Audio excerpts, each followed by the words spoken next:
with that being said, money is not always everything that changes your life. Hex and PulseChain, the community, has given me a legitimate reason to get up and do streams, to get up and give people voices, to get up and create a sense of influence in my own brand. Like, I never knew I was going to make my own brand. I had no, bro, I went to school to be a teacher, not a branding marketer. Like, that was not my thing. So Hex and PulseChain has changed my life personally because the fact that the community has been so supportive that I actually now have a YouTube channel that is large enough where people, when I tell them, yeah, I got a YouTube channel, I got like 3,400 subs, they're like, they look at you and they look at you with a sense of respect. They look at you like you know what you're talking about. And the ability just to ask someone randomly that's well known in the community, be like, hey, you want to come on an interview for like an hour and just talk? And then you learn about them and you learn about their experiences. What happened with Gunther? Like, I've known Gunther for a year. I met him at a restaurant near me in, I don't know, around September, October. So it's changed my life because it's put me in a community that actually, I don't know, cares about what you have to say. That it's a community that supports you. It's a community that'll share your content. It's a community that, like, bro, I started my channel again in 2019. And when 2021 came along, I only had 500 subs. I was a dying channel. And the second I got into PulseChain and Hex, man, my channel skyrocketed. Richard Hart tweeted one of my YouTube interviews, actually with Hodpril. It's my most viewed video. It has almost 10,000 views. And I have him to thank for that. And I have him as a person who follows me and a person who has supported me in the past and the community to thank in a way that I've never had before. And also, I was able to get into the PulseX sacrifice.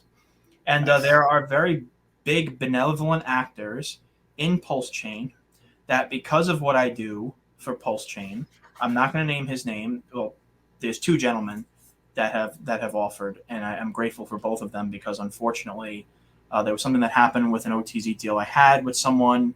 I don't want to get into that because it's very depressing.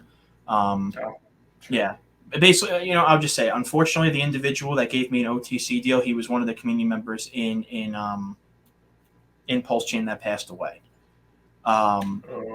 Yeah, it's horrible. So I have these two literal angels in PulseChain that came up to me and said, listen, like, we'll back you up. We'll give you the same sacrifice rate that you were supposed to get. We see what you're doing for PulseChain, and we just don't think it's fair that you're not going to be involved in PulseChain because of this set of circumstances, just because of false timing. Wow. So that's amazing. Yeah, this is a community that I don't know. I'm a misanthropist by nature, so this kindness is kind of it's kind of surprising, to say the least. And I gotta say, man, that kindness, man, in this world, at least from my perspective, is kind of rare. So, those two people, they know who they are. They're not only setting me up for life, but they're also giving my friend in real life an opportunity to get involved. So that's how PulseChain and Hex has changed my life personally. That's great, man. That's it does warm your soul when you hear people that are just doing acts of kindness. They're paying it forward. They're taking care of people in the community. They're making sure that people get the best deal they can, or at least get a fair shot at getting into what could be one of the most life-changing ways to get wealthy. And again, it's not about the money. It's not about the money. So if you have a swimming pool of $1 billion and the only thing you can do is swim in it, how good is it? Yeah, it's not worth anything. If you're on a desert island in the middle of nowhere and you got $1 trillion, what are you going to do with it? You don't have a lighter to burn it. Like, what are you going to do with it? So money is a means to an end. I don't like when people say, "Oh, you all are greedy. You just care about the price." Yeah, that's how you get stuff done. If you look deep at it too, there's a reason you're around. I mean, a lot of people, they want to build, they have creative minds, they have ambition to build blockchain products and solve problems, and that's great. And this community is full of them. We have a lot of Liquid Loans, for example, I it's agree. hopefully solving a taxation problem. I certainly hope so. I'm going to get some tax pros on here to discuss more. But if you have enough money, you can buy as many coffee mugs as you want. That's right, Jerry. Yeah.